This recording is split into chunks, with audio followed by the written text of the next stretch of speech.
Well, hello. Today we're going to talk about important people in our life. And it's a wonderful topic because we get to share a little bit about a teacher, a mentor, a coach, or a parent, or a grandparent, or a sibling who's played a role in shaping who we are. So that's fantastic. But often students find themselves going down this black hole, and I'll explain that in a second. So let me first say that I like to talk about the Oscars, right? And in the Oscars, there is the role or the award going to the best actress or actor. There's also an award going to the best supporting actress or actor. So I need you to understand that you are always up for the lead character. You are the lead role. And anything or anybody else that you're talking about is at best a supporting character, okay? So the black hole that students tend to go down is when they're writing about a person that's been meaningful in their life.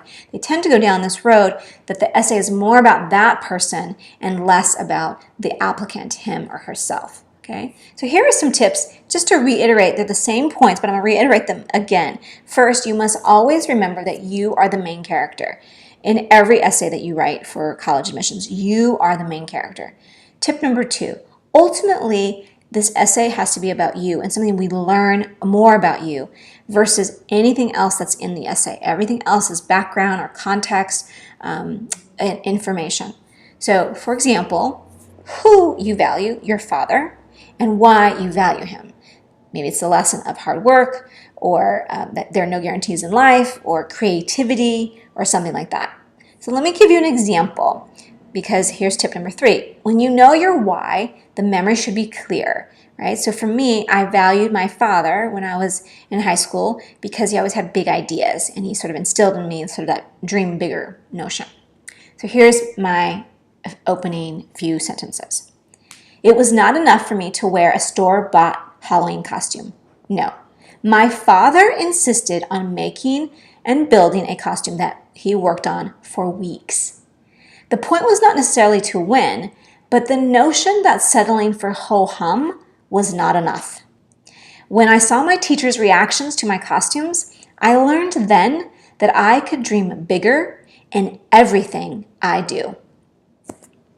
That sets up an essay that I'll go on and I'll share another story about me and something I did that illustrates that notion of dreaming bigger, okay?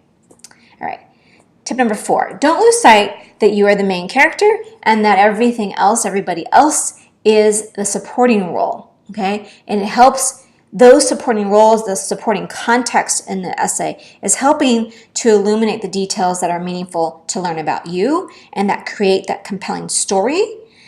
But those supporting details, supporting characters are not the main character themselves, okay? So here's another example just to illustrate. So if you go to a concert, right, let's say you go to a Bruno Mars concert, and Bruno Mars has a cadre of people and musicians and stage crew and a lot happening on dancers, a lot going on stage. And when you are watching the stage, it is an orchestrated ensemble putting this show together.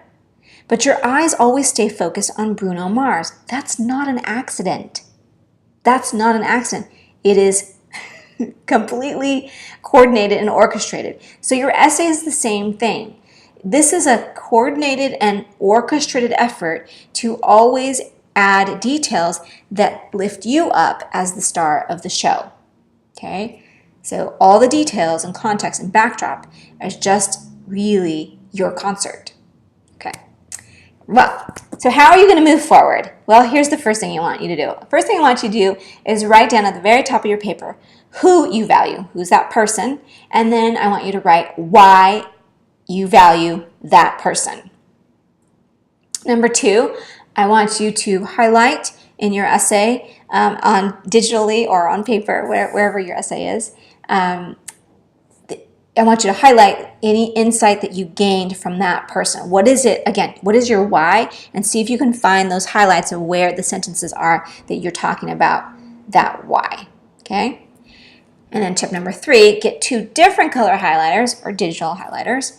And I want you to highlight in one color the sentences that are about you and the sentences that are about the other person that you're writing about, okay? So when you do that, it should be a very visual Number 4, the fourth step is to have that visual step back and look at your paper or your digital paper and see how much. If the highlight is more for you, bravo. If it's more for them, then you're going to have to do some restructuring, okay? Not a problem. You can do it.